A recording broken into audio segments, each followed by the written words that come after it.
to Inside Personal Growth Podcast. Deep dive with us as we unlock the secrets to personal development, empowering you to thrive. Here, growth isn't just a goal, it's a journey. Tune in, transform, and take your life to the next level by listening to just one of our podcasts. Welcome back to Inside Personal Growth and another episode of our show. And Tia, it's actually Dr. Tia, and it's Warrick, Warrick, and the name of her company is Lesous, and that's spelled Lesous Consulting. And there you can actually just type that in, lesousconsulting.com, to find out more about her and what she's doing. Good day to you. How are you doing, Tia? I'm doing great. How are you? It's a pleasure having you on the show, and it's good to talk with you today. And I'm sure that my listeners are going to learn a lot from the book we're going to talk about, Life, but Make It Manageable. Because I know in this busy world today, we're all trying to figure out what are some of the ways we can make it manageable. And I'm going to let my listeners know about you, because if somebody like you can make it manageable, then anyone else listening to this show can make it manageable. Because you are one busy lady. So, Dr. Tia Warrick is a trailblazer in every sense. She holds a bachelor's in biology and a master's in public health with a focus on epidemiology, and a doctorate in health sciences and clinical health education. Now, if that doesn't tell you that she has to master her time and her life, nothing would, because she's got all those degrees. Her academic journey, marked by early graduation and accelerated achievements, reflects Rose's unparalleled commitment to knowledge and success. Not only to say that, she has 3 books. This one that we're going to be talking about, and she has one called Burst the Bubble. And you can learn more about the books at the website. Beyond her extensive research experience, she serves as an educator and a crafting impactful course curriculums and programs. She imparts knowledge as a mentor, providing invaluable guidance in research methodologies and career advising, shaping the next generations of professionals in this field. Tia's industry leadership journey encompasses roles from coordinator and clinical research associate, CRA, to project manager, senior project manager, global project manager, data manager, director, and now CEO, working with renowned global and international pharmaceutical and biotech companies. Wow, we got through that, Tia. So We did. her expertise, you can look at it. The website is there: feasibility consulting, strategic finance, expertise in epidemiology, efficiency in business operations, and career preparedness and research consulting. So that's a lot. And you're a very busy lady. And I want to thank you for taking the time. And I want to thank you for writing this book, because based on what I just said in the last 3 minutes, people are like, well, how does this lady find time to do anything? So you open your book with this power moment of realization about burnout and the pressures of trying to do it all. Um, can you tell the listeners what led you to share more and to write this book, and why this was such a compelling book for you to write? Because you must have seen yourself and other people going through the challenge. Absolutely. It's a really good question. So I wrote, and it's been like a journey in the past year. So I wrote What the Heal about me just healing from my past and all the things I had to overcome to get where I am today. And once I actually finished that book, I felt a weight lifted off my shoulders. And I felt a different type of energy within me. And I was able to reclaim my power and reclaim what was meaningful to me in life. And I was always, kind of emotionally stunted. And I think that a lot of people can truly, resonate with that. We're always being stimulated and overwhelmed, whether it's through work, family, relationships. And so having that time to really look through and start that healing journey and process really gave me perspective. And that perspective led me into realizing the way I was going, I was burning both ends of the stick, and I was going to be, not going into a space that would have been the most productive or healthy. And that's where I came to the realization through the healing process that I was in detriment to burnout. And a lot of the things that I was doing was great on paper, all the accomplishments and things of that nature. But I was doing that at what expense, right? Oftentimes I expended my mental health. Oftentimes I expended, my relationships with family or, just becoming completely addicted to work and addicted to proving that I am more than my circumstances. So it was a very heavy process. But what led me to that realization um, was just everything that I've been through, and then it just hit me, and I'm just like, "I can't keep going the way that I'm going." And needless to say, not to state that I will stop any of the things that I'm doing, but it's the way that I'm going about it, right? So changing and shifting my mindset, changing and shifting, how I allocate my energy, really thinking about my emotional currency. And so that's what really led me to the epiphany that, yeah, I'm experiencing burnout. I have depersonalization. I am, feeling less sensitive towards things that I usually would. I am having a hard time feeling any kind of emotion. I'm always tired. I'm always exhausted, and irritable. And it's just one of those things where I felt the things that I used to enjoy became another checklist. And I realized that that wasn't a really healthy path to go down. So writing this book was very eye opening for me, and it's something that helps me in my journey to get back on track in my mindset. Well, I'm sure it'll help a lot of our listeners as well because we've all been to those brinks, those points of, like, oh my gosh, you're in burnout. Now, I have a question for you. Did you come from a family of overachievers, or were you the one that had something that you wanted to say?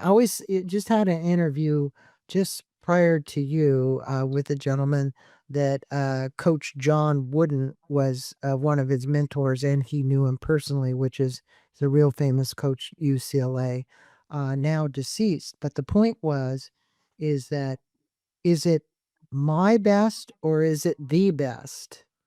Right? There's a big difference because and once you really recognize that it's my best, I'm doing the best that I can, not the best, what somebody else thinks I should be doing to be the best. And then it's a situation of not enough. So my question is, did you come from a household where there was a lot expected of you that you literally had to continue to excel? Because, you look at all of the um, credentials you have, it's pretty massive when you think about it at your young age. You're not that old. Well, yeah, I mean, I came from a very large family, first generation Caribbean immigrant family. And so my mom and dad didn't have like, college degrees. They didn't go to college, but they worked 7 days a week. And it was that work ethic that kind of drove me to want to achieve, to want more, because I seen how hard they were working for me to have that. And there was a lot of expectation, but it wasn't necessarily in the sense to achieve. It was in a sense to survive, right? We were always in that mindset of survival and not necessarily living, given, the large family that they had to provide for. So I did kind of feel the pressure. I kind of put it on myself, to be honest. I wanted a better life for myself. I wanted a better life for my family. And so I worked really hard to achieve that. And I think that my family, in their own way, they're more creative. All of them are brilliant, and they're all achievers in what they're passionate about. And so, me specifically, I am really, really, really excited about science and all of the things STEM. So that's just where I poured my passion and energy into. And so that overachieving piece came from the need of not wanting to work 7 days a week. And ironically enough, I was literally going down that path in a different font. So. Well, really interesting, and I see where you've decided to, do a mind shift change and look at it in a different perspective, whereas my parents were super hard workers too, and I saw how hard they had to work to give us a better life, right? And I think that's true in a lot of families. It's just not yours, it's not mine, it's probably thousands of listeners out there. And in chapter 1, you talk about illusion of control. You discuss how control is a myth that we cling to for security. How can people start letting go of the need to control every aspect of their lives without feeling like they are spiraling into a chaos? Because here's the reality is like if you can't detach from things, right? Instead of if you have an expectation or you've got a goal you want to achieve, let's just use that. And a lot of times our goals of our visual of the goal doesn't match actually how it turns out, right? We all know that. It usually never does exactly the way you're thinking, "Oh, I've got this guy and I do this, this, this, and this." And you're one that really understands this. So what advice would you give to people to kind of learn how to let go of control and just trust that things are gonna be okay? Because I think people go into a fear mode then. Yeah, and there's a three-prong approach I talk about in chapter 1: mindset, action, and reaction. And a great example that you were stating, when I was in undergrad, I had, this big idea. I wanted to go to medical school. I've been studying for the MCAT since, like, middle school, and I wanted to be a cardiothoracic surgeon and all those things, and I had this idea of what I thought my life would be like, and I tried to control every aspect from every grade, every social extracurricular activity. Nothing that I did was for fun. It was to specifically exalt my outcome, and it became very analytical and very, logical, and it was like, if I just make these checklists, if I just do these streamlines, I became a robot, so to speak, right? And I lost that human portion of myself that feels joy and that feels passion. And, in the end, obviously, I'm not a cardiothoracic surgeon, but, I shadowed a doctor and I thought to myself, I wasted all these years and I absolutely do not like this. And it was an epiphany. I was at the hospital. It was in my junior year of undergrad college, and I was just standing there watching the surgery. And surgery's fine. I'm not squeamish with blood, but I just thought to myself, I don't wanna work in a hospital, I don't wanna answer to administration, I don't want to have high malpractice insurance, like, I have so much immense respect for medical doctors. It just wasn't for me, and so it was in that moment, it's almost comical that I tried to control everything, and in the end, it wasn't what you wanted or it wasn't how Yeah. you thought it would be, and so that's the mindset shift that it's okay that you can have these particular outlooks and goals for yourself, but just be open. That's the It's biggest thing a I can say with the mindset. Be That open. really is an excellent story, Tia, because, there's a great example. I remember interviewing somebody or hearing a story where the woman thought she wanted to be an anesthesiologist. And so she worked all these years to go to school and then decided that as an anesthesiologist, and this is, it really was an epiphany, she actually liked to interact with people. You don't interact with people when you're an anesthesiologist. You're virtually like they're out and that's it. And they wake up from surgery and you're gone. Right? So so the reality is she realized very late that this wasn't something she wanted to do, although that she'd studied for it forever and ever. And I get that. I get that things change, they shift, and you have to be pliable and flexible. And that's what actually helps making life manageable. So let's talk about you describe burnout as something that, in your estimation, slowly creeps in rather than overnight. And I would agree. Burnout can be caused by a lot of things. You taking on too much, or Mhm. your skill set not matching what the expectations of them are, and that's where there's just a gap. So something has to happen. You either have to get smarter to be able to do what's being expected of you, because otherwise you are gonna burn out, right? So what are some of the early warning signs that people should pay attention to before reaching that point? I think that the earliest warning sign is when you do something that's a part of your everyday thing. Everybody has their own rituals, right? No matter what it is, everybody does one thing a day that brings them joy without realizing it, right? Even if you don't have the mindset of positivity, it's within our human nature to do something. We like repetition. Humans love and crave on repetition. And so I would say think about something that you do every day that you don't necessarily think about that brings you joy. And the moment you think about it and it doesn't bring you joy, that's when you know burnout is starting to creep in. That's called emotional or depersonalization, emotional insensitivity. You're starting to become numb to things that you were once passionate about or things that you were once happy about. That's the first step. Once you start having that emotional, stunting, then comes the pushing people away. Then comes the irritability. There comes the spiral into absolute madness and chaos and loss of, feeling like you're losing control. But in the grand scheme of things, you never had control to begin with, but that's the feeling that you experience when you're going through the stages of burnout. Yeah, and I think that, a lot of times people will push themselves and they Mhm. push themselves a little bit too far, like you say. Not having the feelings, meaning feelings that I'm feeling good about myself, I'm feeling good about others. Usually, when you go into burnout too, you get angry. You get angry at yourself and then you get angry at others because you have a short fuse as a result of it. Because either too much is being asked of you or you're not getting enough self love. You're not giving your enough self love to be able to manage your way through it.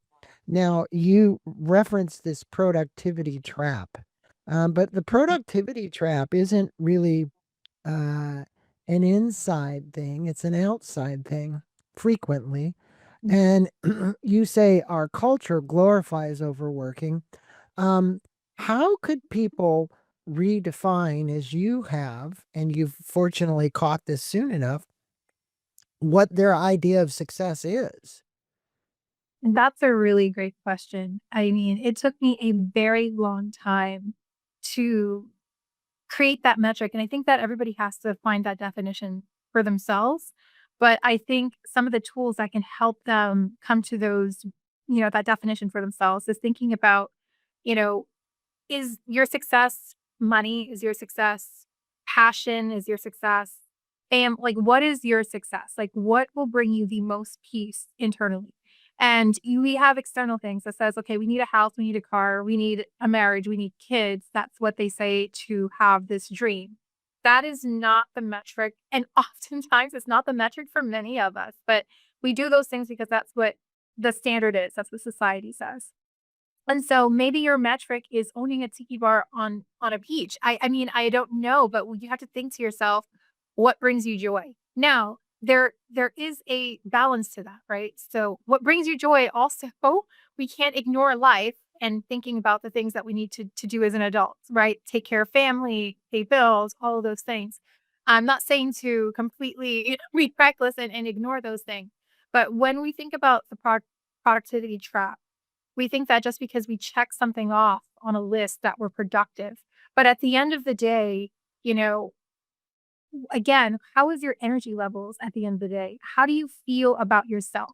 Right? Maybe you are able to hang another award on your wall. Maybe you're able to get another shout out on social media, but how do you feel inside? That's all that matters at the end of the day. And if you don't feel anything, if you don't feel happy, it's become a little bit meaningless. So that productivity trap, just because we're doing more, doesn't mean that it's meaningful to us.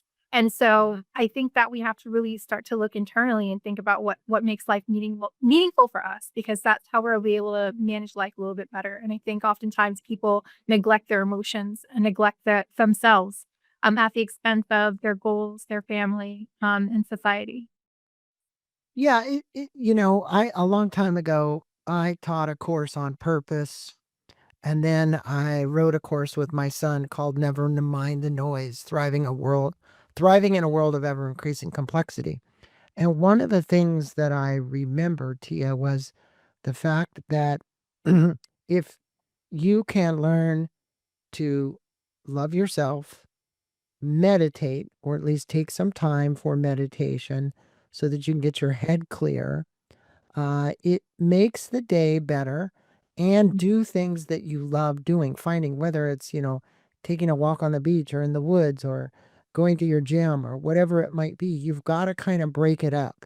Because if you don't, what's going to happen is it's all that's going to be is, well, I've got to do the next, the next, the next, the next. And this brings me to what happens to people is when they hold this kind of energy, they also, you talk about two kinds of chaos, good chaos and basically bad chaos. Can you speak about those two and the energy drains? There can be good chaos to me is when you're emotionally engaged and you're seeking to find a solution to get through it. It's almost like the tornado, the eye of the tornado. And the bad chaos is that stuff that's like draining my energy. It's like it's a fight. I'm fight or flight, to get out of the way of this thing. Speak with us, if you would, about those two and how we could better select the good chaos. And in times of bad chaos, get rid of that quicker. Absolutely. So I thought about, and I'm a professor, so I was teaching a class on public health, and we were talking about different physical activity expenditure levels, right?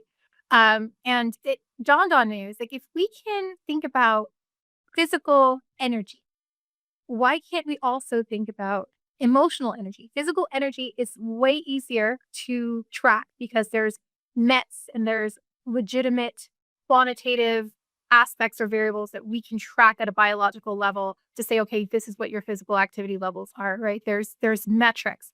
When it comes to emotions, it's subjective. So it's really, really difficult. Though there is some neuroscience pieces to that can be used, but it hasn't been advanced in the field just yet. But beyond just creating those emotional metrics, you have to think to yourself, how well do you know your emotional currency? How well do you know your energy algorithm is what I call it. And so essentially, are you more productive, in the morning, the afternoon, the night? How well do you know yourself? How well have you learned yourself? When do you feel that, you are at your happiest? When are you at your saddest? It's really understanding what takes the most energy out of you, what doesn't, and understanding that pieces, all of that ties into something we call emotional intelligence. And that's a topic that's been increasing in popularity in the more recent years. But essentially, really understanding yourself is a key to really gauging and having that good chaos, bad chaos, instinctive metric inside of you, that compass, I would say, so to speak. And so it starts with truly understanding how to expend or allocate your emotions and your energy wisely. I used to be a type person that, somebody would say, hey, do you want to go out for drinks? I would give them the longest answer. I would tell them about my cat that got let out the house and the dry cleaning I had to pick up or whatever it was. And all that time, all that mental energy in Olympics that I did just to say no, it could have just been reallocated. I could have protected my peace. I didn't have to work myself up. I didn't have to create this illusion and this guilt that I felt inside. There was nothing to feel guilty about. So instead of, second guessing or something like that, you can just say no. I can't make it. Have fun, though. Thank you for asking. That's it. It doesn't have to be as complicated as we think. So think about the areas in your life where you're doing this mental Olympics of expending all of this energy and all this emotional currency on things that you don't need to. And it takes time and it takes practice. But then that will help guide your compass into understanding the good chaos and the bad chaos, the things that while it will take more energy, while it will take more emotion, it it makes you feel positive. It makes you feel like you're moving forward, like you're growing. The things that are bad chaos are the things that really deplete your energy, really deplete your emotional space, put you in a negative mind space. Those are the things that you need to protect your peace from, and you need to think to yourself, okay, that is something that I will not allocate my my emotional currency to. I will not allocate my energy to. So it's those aspects and that's what I mean by shifting the mindset. Yeah, and you bring up a very important point because in those states, you move to this depletion of energy, and then you wonder why you're so damn tired. You're tired because you're not in the flow, you're fighting. And when they say fight or flight, they really mean it. It's almost like you're going to be attacked by a tiger and you're in that mode. The other thing physiologically, as you know, being a doctor, is you're literally releasing cortisol into your system. And that cortisol is not a good thing that you want to be releasing. You want to be releasing oxytocins, something that's going to build you up, some more serotonin, things that are going to make you happier. So find those things, as you said, set a boundary, say no, and feel okay about saying no because you have something you're replacing what someone's offering you with something that you believe is more important. And it's okay to say no. And that brings me to your life detox. You offer a 1 day reset method in the book. And I think people like to know about this because, hey, we all can go on food detoxes and we can eliminate certain things, or we can go on a water fast or a fruit juice fast or whatever. And the whole idea is to look at, as you know, somebody who's studied cells more than anything, hopefully improve our healing because so many people will go on a fast to heal. So if I'm going to heal on your 1 day detox from stress, can you walk us through how simple this could be and how impactful your little 1 day program could be? Yeah, absolutely. So there's a few things you can do. First thing, put your phone on do not disturb. Do not read that email. It doesn't matter. It'll be there the day after. I get a ton of emails. We all have Outlook on our phone. It is so easy to check an email at 10 o'clock at night, 11 o'clock at night. Work doesn't turn off. We live in a society where it's so easy to be accessible. Make yourself inaccessible that day. Just completely turn off your phone. And then I want you to take some time for yourself. Do something that you like and you enjoy, right? Maybe you're just not a meditation person, right? Meditation isn't for everybody. Maybe you don't like eating healthy, right? But I would say do something that makes you happy, that brings you joy, just for you. And if you live with a family or if you have children, find a nice space in the house, a nice quiet space. It doesn't have to be something elaborate. It doesn't have to be something that breaks the budget. It just has to be something that is for you. And that is the best piece that you can do for your life detox. Think about some of the tools that we discussed in, making a list of people, things that drain your energy, and start making mental note of that and build those boundaries, right? So it's really just taking a day for you to recalibrate, reshift your energy, and focus on the things that energizes you so that when you start the next day all refreshed and detox and all those things, you can really start with the mindset. And when I say life detox, I mean completely removing all of the clutter that was in your brain, and essentially creating that nice, neat clarity that's needed for you to focus on the things that matter to you. And I think one of those things you say, clearing your brain, I would encourage people, whether you do morning notes or gratitude journals or whatever you might do. Um, I learned this from David Allen, the Getting Things Done guy. You want to do a brain dump. And so the reality is write all the stuff down that you think you have to do and get it out of your brain and onto something, a piece of paper or on your computer or however you want to do it, so that you feel freer. And you'll notice immediately that your whole body changes once you've gotten that stuff down on paper and you go, oh, well, that's not so hard, right? I'll do whatever it is that I can do my best today to get that done. Now, one of the things that I would probably assume, and I don't want to make a ass of myself, but that you've probably been a perfectionist many times in your life. You discuss perfectionism and how it holds us back. How can perfectionists start making peace with doing enough instead of striving for this impossible standard, which they're probably never going to meet anyway? I would say for me as a lifelong chronic perfectionism, there is no cure, but there are some treatments, mental treatments that I give myself when I catch myself being a perfectionist. It will not go away. I'm just wired as a perfectionist. So if you are a type A person, I'm sure you can understand what I'm saying. Um at some point you just have to stop caring about what other people think. And when people are perfectionists, it has, honestly 90% of it has nothing to do with them. It has to do with how the world perceives them. And so, and it ties back into that control is a myth, right? So just know that as long as you go into it with the mindset of, I gave it my best, I gave it my all, it is good enough. And that's all that matters. And I think that it's, again, giving yourself that confidence, giving yourself that repeating it to yourself, and it's literally neuroscience.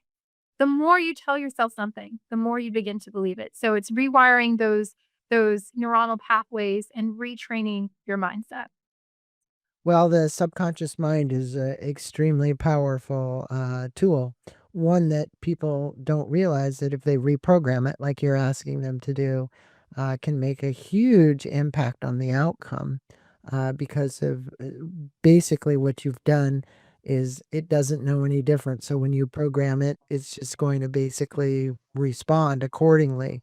So you've got the superconscious mind, the conscious mind, the subconscious mind, and so really, get in and learn more about that, like what you said, the neural pathways and how to actually reprogram, whether it's through affirmation or mantras or statements that you would say to yourself. I know for a fact because I recently just went through an arthroscopic surgery for a meniscus tear, and I went to my hypnotherapist and he does hypnotherapy before I actually go in under the knife to the surgery. And you know this as a doctor, you look for a clean field. You also look for very little or no loss of blood. And every time I've done this with Steve, I lost only 5 milliliters of blood, which is like a spoonful. And the nurses and doctors, after I come out from surgery, they always go, "What did you do?" And I said, "I went to my hypnotherapist before I came in here." And they're always like, "Are you kidding me?" I could imagine their reactions to that, Yeah, but that is yeah. the thing I've ever heard. Like, Yeah. that is amazing. It is It, essentially brain programming. it is brain programming, and you really realize how powerful it is. I mean, it is really powerful. So, look, building resilience, we live in a world today which everything almost seems uncertain. Yeah, I think people who are looking for predictability right now, it would be tough to say to try and predict too much of anything about what might happen tomorrow or what might happen, but you can only be in control of what you can be in control of. How can people cultivate resilience without falling in this trap of what you say toxic positivity? Yeah, that's a really good so I just fell into this toxic positivity trap at the expense of my own mindset, right? So I was seeing results. And because I was seeing the results I wanted, I thought everything was okay, right? And so just because you get positive results doesn't mean that everything's okay with you, your health mentally, your health physically, right? And so when you think about toxic positivity, especially at work, let's say you are working at a job and we've all fell into at least one job where we did the job of like three people, entry level, they couldn't pay us much. And we all Oh, yeah. started in some way, shape, or form in that. And you just keep working hard, hard, way above the job description, way above your pay grade. And you keep getting this amazing positive response from your peers, amazing response from your boss. Keep up the great work. Do more. You're doing fantastic. Employee of the month. Everybody, this is the model employee. Like, this is the person you need to aspire to be. That is amazing. That is positive, but it's very toxic. It's essentially giving positive reinforcement to a broken environment. And so do not give yourself positive reinforcement to your broken environment. You have to think to yourself, am I okay, not just in this particular result, but holistically in every aspect of your life? Am I okay mentally? Am I okay physically, emotionally? Am I okay with my family? Am I okay with my friends? Results is just that, results. It's just a metric. It doesn't make the entirety of your life. And the sooner you realize that, the better you can make it manageable because you'll look back after you've gotten all the results and you're like, where do I go from here? Who's left? What do I do? How do I pick up these pieces? How do I even recognize myself? And so before it gets that far, definitely think about how toxic positivity is impacting your life. Yeah, you bring up such an important point about, I'm trying to remember the statement, but to those who have the ability, much is like given, right? Mhm. And they're constantly being given more and more and more and more to do. And like you used the example of the boss who said, "Oh, you're doing great. Yeah, rah rah, gets the employee of the month, blah blah blah." And by the way, here's even something more and something more and something more. And believe me, unless you set some boundaries, you literally are going to run into burnout. And you're going to need to say, no, I can't do it. At some point, you're going to say no. So, throughout this whole book, you're trying to make life manageable. You're trying to give people advice on what is gonna be some of the principles to make life manageable. If readers walk away from this book and there's just one life-changing lesson, what would you hope that it would be? And how might they apply that into their life? Absolutely, and I thought about this, and there's a passage, of personal story that I talk about in the book of me standing at this vault, and everyone is coming up to the vault, and they're just taking and I'm freely giving. I'm freely giving happily.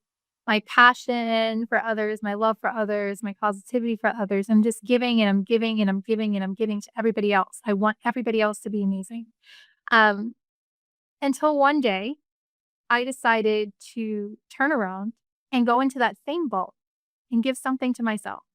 And throughout that analogy and that story, nothing changed, right? The vault didn't change, my environment didn't change, the people around me did not change, but I did. The only thing that changed at the end of that was I decided to give myself what I so freely gave others. And why do we not do that? Why do we not give ourselves what we freely give others? And so I had to take a second and say, you know what? I'm going to turn around and I'm going to reach into this vault for me too. And so a lot of people think that, if I just create another calendar, if I create another list, that things will get better. But I just want people to know that when to make life truly manageable, you have to truly change your mindset. It doesn't matter what your environment will be like.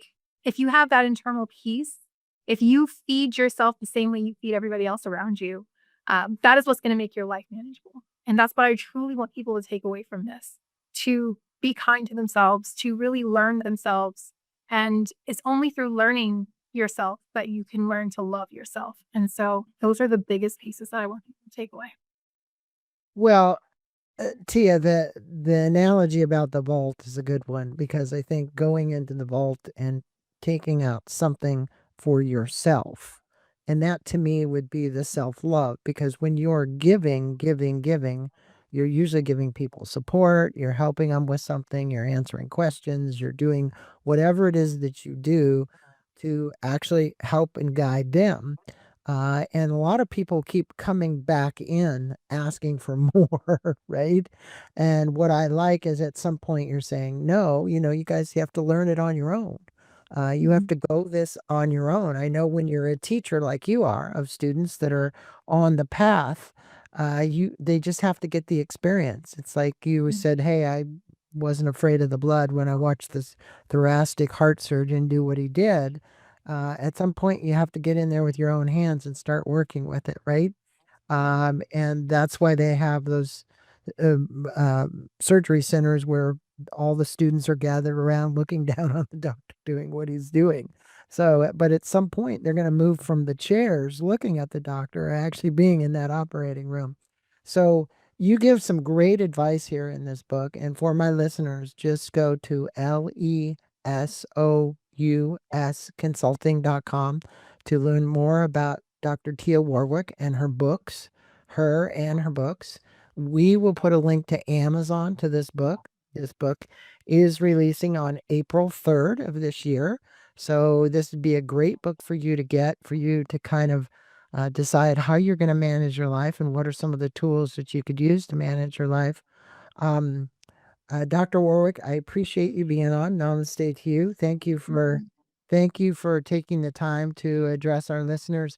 Any last words? I would say just do something you love today, guys. It was fantastic being on the show. Thank you so much, Greg. I really appreciate it. And it was a great conversation. You are very knowledgeable and you're just fantastic. So thank you. Well, thank you very much for the compliment. And to you, a compliment about all the work you've done, the books that you've written, and the work you're doing with, students and in the public health arena. Again, for all my listeners, go to the website. We'll put links to those website and have a wonderful rest of your day.